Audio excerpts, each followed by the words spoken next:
الحمد لله وكفى وصلاة وسلام على عباده الذين اصطفى سيدنا محمد وعلى آله وصحبه وسلم تسليما. سبحانك لا علم لنا إلا ما علمتنا إنك أنت العليم الحكيم. اللهم اشرح صدورنا ويسر أمورنا واختم بالصالحات أعمالنا. سلام الله عليكم ورحمته تعالى وبركاته، وتقبل الله منا ومنكم الصيام والقيام، وادخلنا فسيح الجنان بجودك وكرمك يا منان. Assalamu alaikum wa rahmatullahi ta'ala wa barakatuh. Dans la partie précédente يعني في التسجيل الماضي كان لنا كلام عن هؤلاء الذين يريدون الرجوع إلى الله سبحانه وتعالى نادمين على التفريط الذي حصل منهم، وتكلمنا عن البشارات الإلهية لهؤلاء الذين يتوبون إلى الله سبحانه وتعالى ويؤمنون ويعملون عملا صالحا. فقلنا أن الله سبحانه وتعالى يبشرهم يبدل الله سيئاتهم حسنات. هؤلاء الذين تعلموا على أن لكل شيء بداية، وهذا درس لا بد من الحفاظ عليه.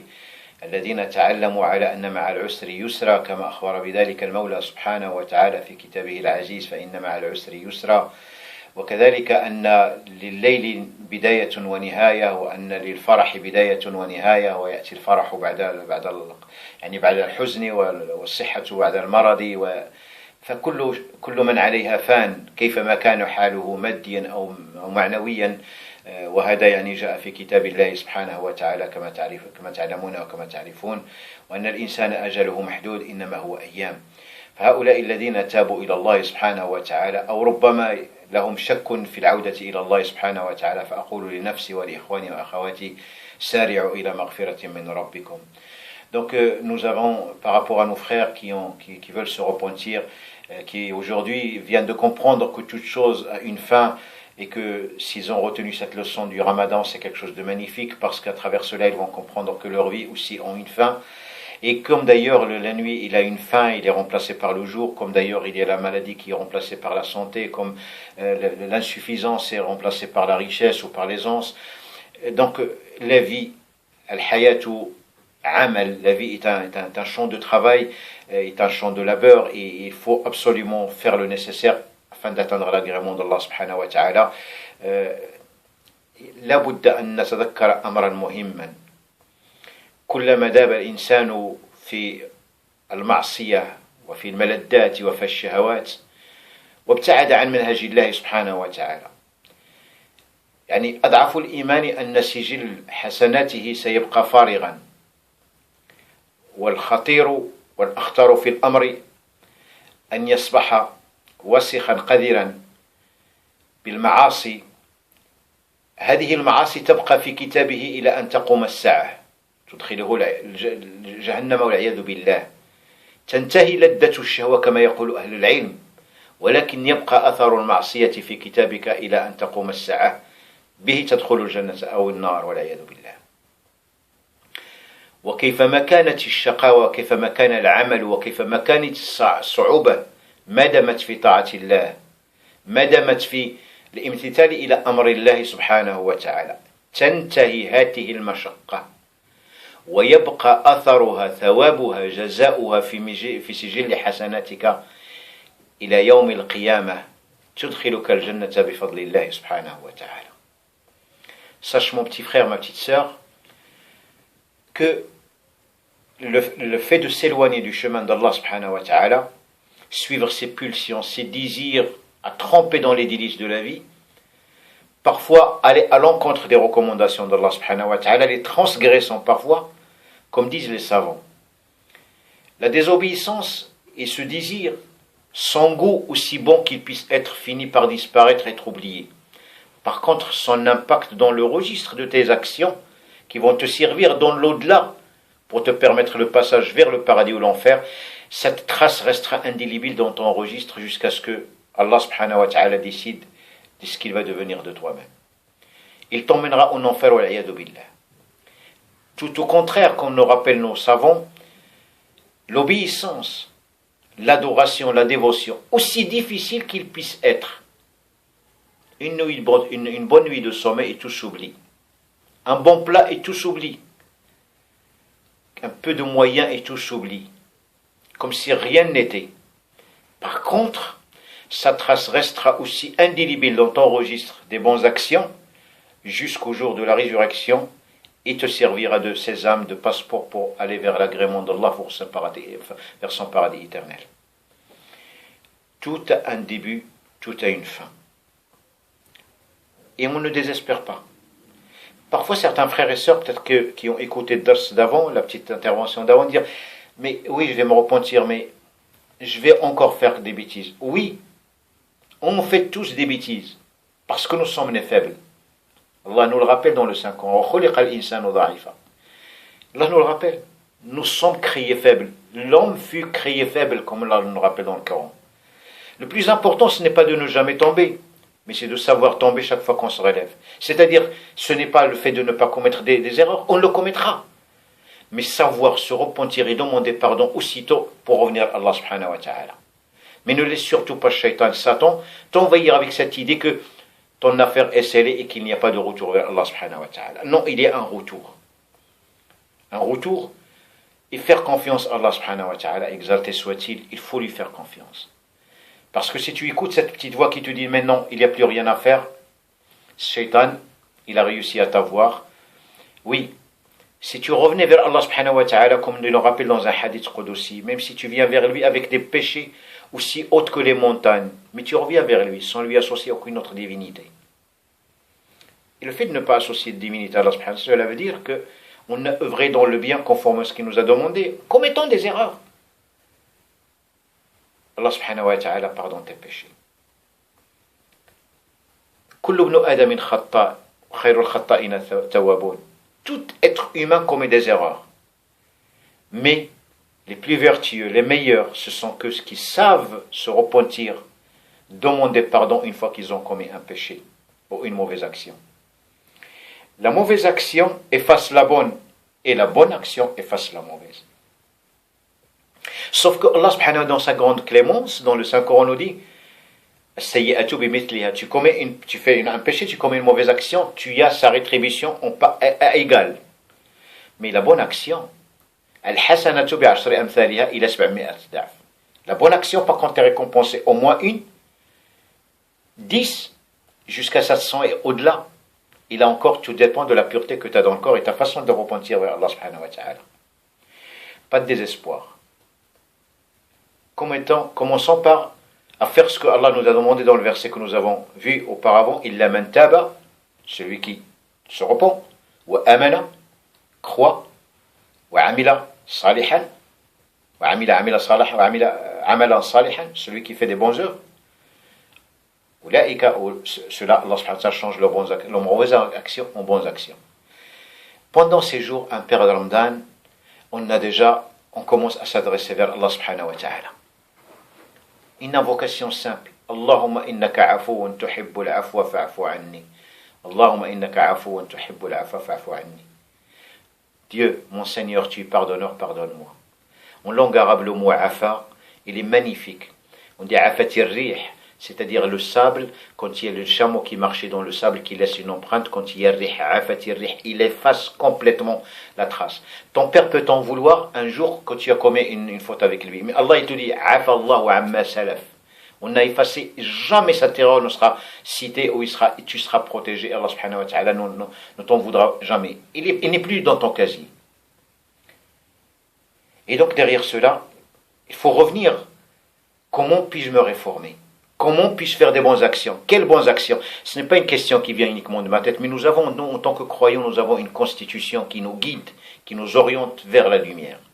Et ce mois-ci, spécialement, est un mois pendant lequel cette constitution, ce manuel, le manuel de notre fabricant, qui a fabriqué cette machine, qui est l'homme, qui sait comment il fonctionne et dans quelles conditions il peut fonctionner et dans quelles conditions il peut être utile et optimal dans sa production, de toutes choses qu'il peut entamer, le Créateur me donne ce manuel d'utilisation qui est le Saint-Coran. Révélé pendant quand? Pendant le mois du Ramadan. Shahru Ramadan alladhi unzila fihi al-Qur'an. Donc le mois du Ramadan pendant lequel le Coran était révélé. Allah, il a honoré ce mois par cette révélation.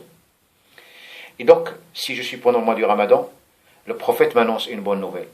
Il nous dit, La aqul bi anna alif lam mim harf walakin alifun harfun wa lamun harfun wa mimun harf. Le professeur Aslan nous dit que la lettre du Saint-Coran, quand on voit le début de la sourate al-Baqarah, pour être bref, Alif Lam Mim, on a l'impression qu'il s'agit d'un mot, et ce mot nous vaut une hasana. Non, le prophète nous dit la première lettre est une hasana, la deuxième est une hasana, la troisième est une hasana. Et Allah subhanahu wa ta'ala, on donne des hasanats jusqu'à 10 fois par rapport à une bonne action. Donc, Shahr le Coran. Mais cette constitution qui est la mienne, le Coran qui va me permettre un tout petit peu d'avancer et de choisir ma voie, je dois apprendre à la lire et méditer ce qu'il y a dedans afin d'obéir à Allah subhanahu wa ta'ala conformément à ce qu'il m'a demandé de faire. Quelle méthodologie choisir? Quelle œuvre choisir? Donc on a dit, le Saint-Coran va montrer tout cela. Première des choses,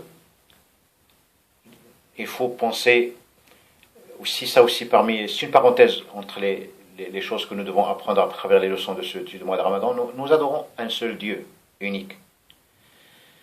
Pendant une adoration unique, le jeûne, nous mangeons en même temps, nous rompons le jeûne en même temps, nous faisons des actes de dévotion qui sont communs à nous tous. Donc, nous convergeons tous vers cette unicité de la chose, cette unicité d'Allah, cette unicité de la dévotion. Et Allah subhanahu wa ta'ala me rappelle dans cette constitution que nous sommes aussi une communauté unique. Et donc, l'une des choses pour ne pas dégrader, casser, corrompre, veiller à ce que je devienne fraternel avec tout le monde. Que je veille sur cette fraternité parce que Allah subhanahu wa ta'ala me le rappelle dans le Coran. Inna hadihi ummatukum ummatan wahida wa ana rabbukum fa'budun. Adorez-moi. Et vient le mot d'adoration en pensant à cette solidarité, à cette union, cette solidarité et cette nation qui est une seule unité. Le fait d'y penser me dit, mais attends, tu as des obligations et des devoirs. Et l'une des obligations que j'ai envers les autres, il ne faut pas voir ça comme une corvée, parce que le jour où je serai dans le besoin, ce sont les autres qui vont penser à moi. Parce que tant que je suis exemplaire, je crée une société de bienveillance et de bienfaisance. Et ce n'est pas par hasard qu'Allah subhanahu wa ta'ala il nous a donné la chance de pouvoir donner la zakat. C'est pour faire en sorte que la société soit une société de solidarité où il n'y a pas de pauvreté. Quand il n'y a pas de pauvreté, il n'y a pas de vol. Quand il n'y a pas de vol, il n'y a pas de haine. Il n'y a pas, et personne ne pourra mordre la main qui lui permet de manger et de boire.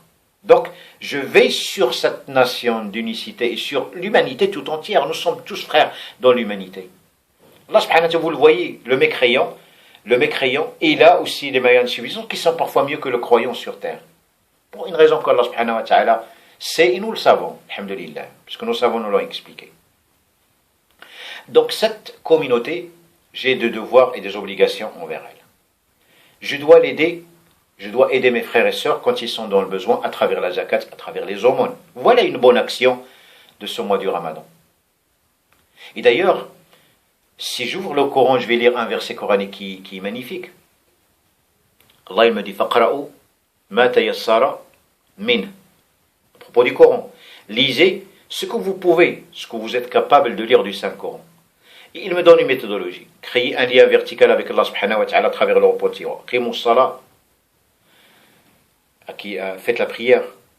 Le lien avec Allah subhanahu wa ta'ala dans le cas du repentir, il faut qu'il devienne solide. توبة كطلب مني باش نتجه إلى الله سبحانه وتعالى ونكون الاتصال بالمولى سبحانه وتعالى. Parce que chaque fois que je vais me rappeler Allah subhanahu wa ta'ala, cela va m'empêcher de commettre la turpitude et le blâmable. Qimu salat. Et puis ensuite, établir un lien horizontal avec les autres, être une pluie, une miséricorde, une lumière en plein ténèbres.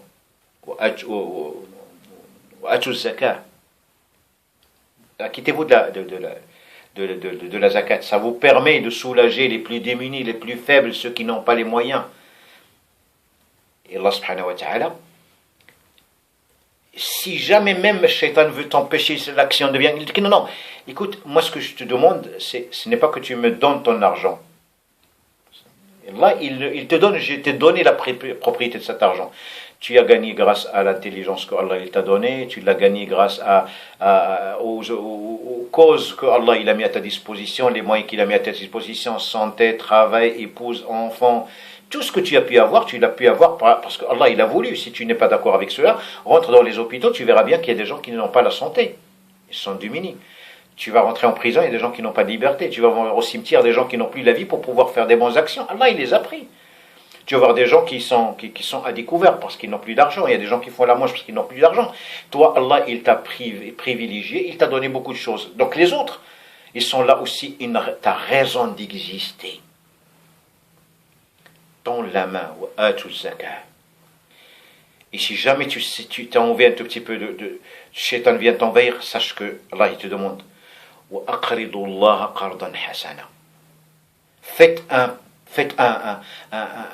faites un crédit à Allah subhanahu wa ta'ala.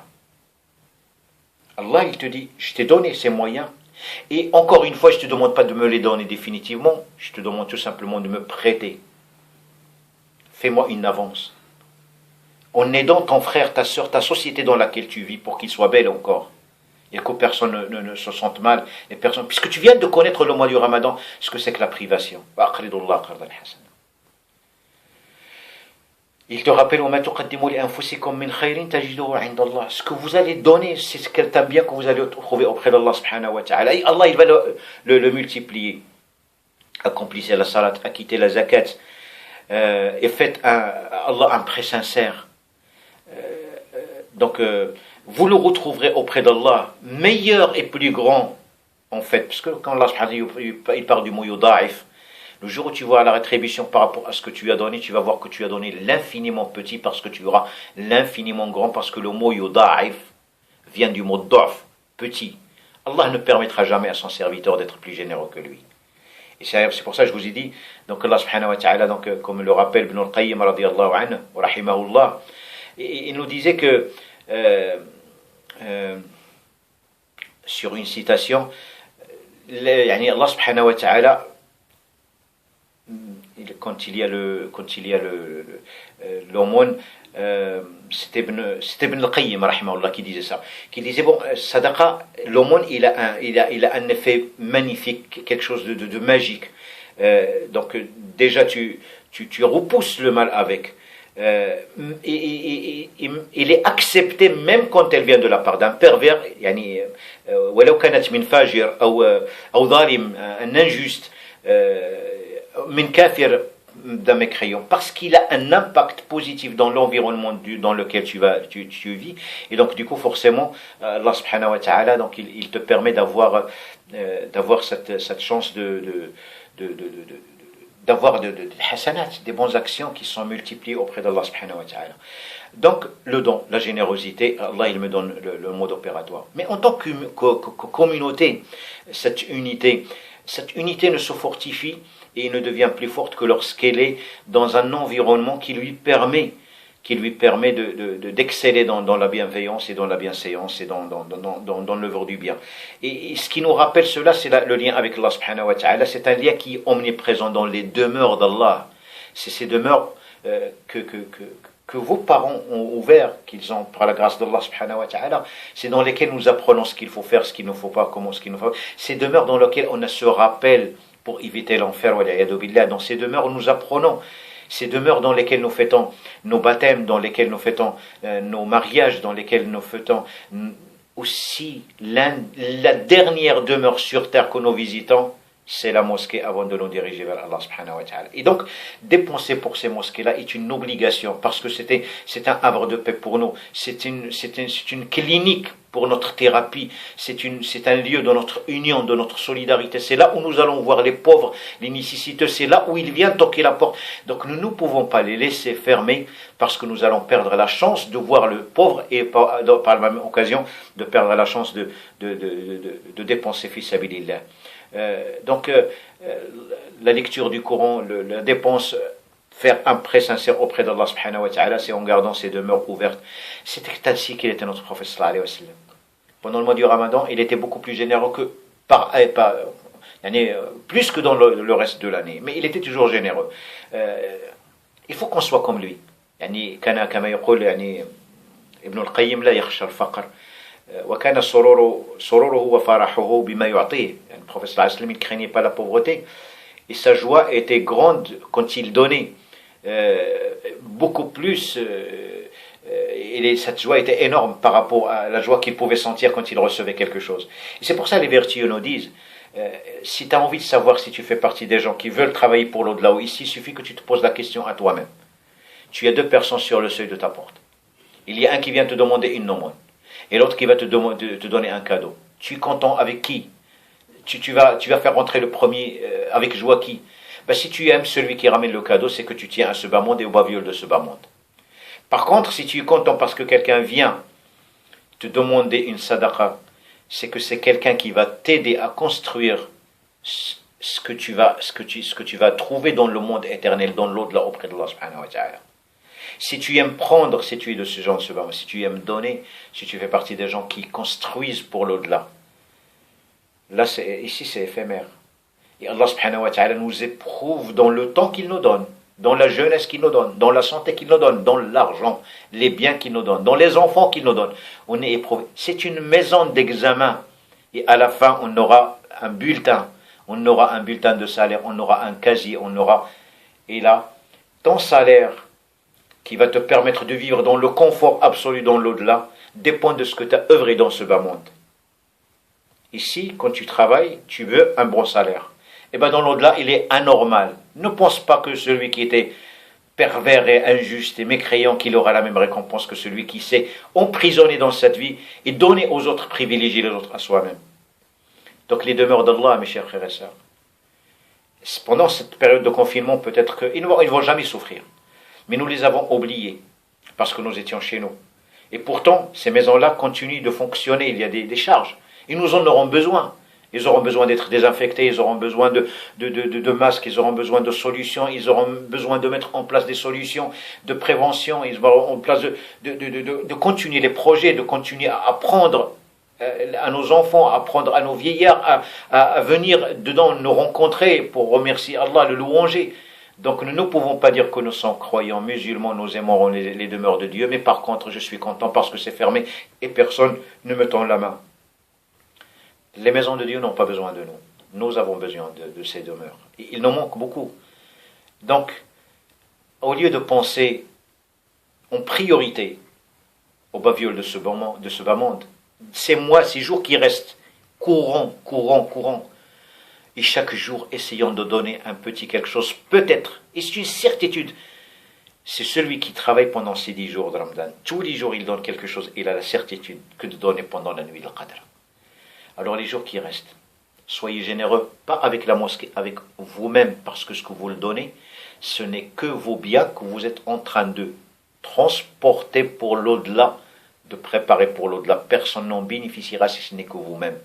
Si vous vous aimez, soyez égoïste et préparez pour l'au-delà, pour vous-même. Pensez à vos frères, sœurs, pensez à ces orphelins, pensez à ces femmes veuves, pensez à ces mosquées qui sont vides, pensez à ces gens qui n'ont pas la chance de pouvoir bénéficier comme vous de vous. Montrez le meilleur de vous-même à Allah subhanahu wa ta'ala. Montrez à Allah et aux anges qui se sont prosternés pour vous que Allah il avait raison de dire aux anges prosternez-vous pour le fils d'Adam et pour Adam. Mes chers frères et sœurs, c'est ce que Allah attend de toi si tu as envie véritablement de te repentir.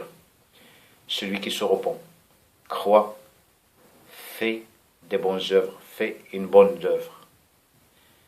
La série est là, il ne peut être complète que lorsque tu as compris cette logique.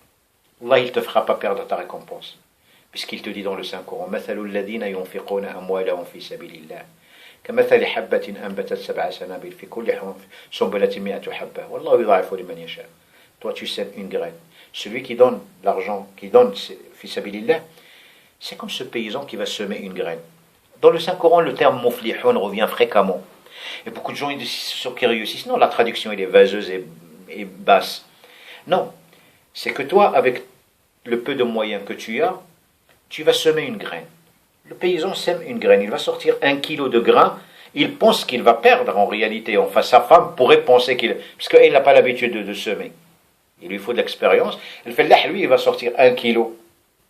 Et ce n'est pas discriminatoire vis-à-vis des femmes. L'homme ne sera pas bien faire dans la demeure, chacun a sa spécialité. Mais l'homme va savoir qu'à travers l'expérience qu'il a avec la terre, quand il va sortir 1 kilo de blé, quand il va le planter sur terre, dans sa terre, eh bien chaque grain va lui donner plein d'épis. Le kilo va revenir avec 100 kilos, 200 kilos, 300 kilos. Allah, il te dit que lorsque toi aussi tu vas faire une bonne action, quand tu viendras là-bas, tu vas trouver une moisson démesurée. Ce verset coranique nous envoie vers cela. Et Allah multiplie par autant de fois qu'il veut. Tout dépend de la pureté que tu as dans ton cœur et ton intention dans le cœur. Donc mes chers frères et sœurs, Allah n'a pas besoin de nous. Il n'a pas besoin de nous. Allah subhanahu wa ta'ala cite ces gens qui dépensent fi sabilo dans إن المصدقين والمصدقات وأقرضوا الله قرضا حسنا يضاعف لهم ولهم أجر كريم. Allah subhanahu wa ta'ala dit explicitement à ceux qui dépensent, ceux et celles qui font charité et qui font don à Allah subhanahu wa ta'ala, ce prêt sincère, cela leur sera multiplié et ils auront une généreuse récompense. Ce qu'aucun cerveau ne peut imaginer, qu'aucun n'a jamais vu, aucun oreille n'a pu entendre. Le prophète sallallahu alayhi wa sallam te dit ne crains pas Shaitan. Satan vous promet la pauvreté. Par contre, le prophète te dit il n'y a aucun bien qui a rétréci, qui a baissé, qui a diminué parce qu'on a sorti une aumône. Les gens qui ont donné des aumônes, ils ont vécu des vies de joie, heureux, bien entourés, dans un état qui était extraordinaire, et Allah il les a préservés dans ce bas monde. Mais encore une fois, le prophète nous dit que dans l'au-delà aussi, cette sadaqat, cette aumône, il a un impact qui est positif. Le prophète nous dit dans un hadith سبعة يظلهم الله يوم القيامة في ظله يوم لا ظل إلا ظله. بين هذه السبعة هذا رجل تصدق بصدقة أخفاها حتى لا تعلم شماله ما صنعت يمينه. Le prophète nous dit que l'aumône ici dans ce bas monde déjà il éloigne les fléaux. Et les gens qui ont donné des aumônes, ils vivent toujours bien. Parce que comme je vous dis, Dieu il donne dans le bas monde, mais il ne permettra pas à son serviteur d'être plus généreux que lui. C'est des gens ils sont préservés par une baraka, par une bénédiction que on ne les voit pas faire la manche. On ne les voit pas en train de supplier les gens pour qu'on leur dise. Il y a des portes qui s'ouvrent. Eux, ils ont ce qu'on appelle le kaboul dans ce bas monde.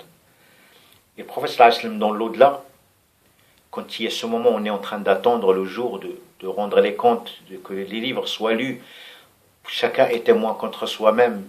Ses actions sont là, enregistrées pour lui ou contre lui. Et ce soleil qui descend, tellement brûlant au-dessus de nos têtes, ben, ceux qui seront préservés de ce soleil qui brûle, ceux qui ont donné ces aumônes et qui les protègent, c'est quoi leur parasol? Comme le rappelle le prophète sallallahu alayhi wa sallam, parmi ces 7 qui sont préservés, le jour il n'y a pas d'ombre que celle d'Allah subhanahu wa ta'ala, c'est ceux qui ont donné. Ils ont caché ce qu'ils ont donné au point que la main gauche n'a pas su ce que donner, a donné la main droite. Là vous avez cette ombrelle dans l'au-delà qui va vous préserver. Alors, se repentir, voilà quelques astuces. Ne pas désespérer. Commençons tout de suite. On va commettre des erreurs, oui, mais reprenons et recommençons. La vie est un éternel recommencement. Ce n'est pas un problème de nos erreurs, on comprend. Et donc, Allah subhanahu wa ta'ala ne désespère pas que toi, tant que toi tu n'as pas désespéré. Sa porte est ouverte. Alors donne fi sabilillah. Pense aux nécessiteurs. Pense aux pauvres. Pense à ces demeures d'Allah, notre lien, nos forteresses, nos cliniques, nos lieux de bonheur, nos lieux d'adieu, nos lieux de dévotion, nos lieux de prière. Innal masajida lillahi fala tad'u ma'a Allahi ahada. J'espère qu'Allah subhanahu wa ta'ala nous aide à être parmi ces élus qui veillent sur ces demeures, qui veillent sur nos frères et sœurs, qui veillent sur toute l'humanité. Sur toute l'humanité, parce que nous sommes là, dans ce mois-là, nous sommes, ce qui nous apprend que nous sommes tous des gens qui attendent la miséricorde. Et le prophète sallallahu alayhi wa sallam dit Arhamu man fil ardi yarhamkum man fis sama. Soyez miséricordieux avec ceux qui sont sur terre. Celui qui est dans les cieux sera miséricordieux avec vous. Qu'Allah subhanahu wa ta'ala nous aide à devenir miséricordieux et qui nous aide à accomplir ce qui reste de ce mois selon ce qu'il aime et selon la façon qu'il agrée, qui nous permet d'aller vers son paradis éternel, qu'il fasse de nous des bons croyants, des bons citoyens, des bons parents, des bons frères, des bonnes sœurs, des bons enfants, des bons parents, qu'on soit cette communauté du bon et du bien, de la bonté. أقول قولي هذا واستغفر الله لي ولكم فاستغفروه إنه هو الغفور الغفور. سبحان ربك رب العزة عما يصفون وسلام على المرسلين والحمد لله رب العالمين. والسلام عليكم ورحمة الله تعالى وبركاته.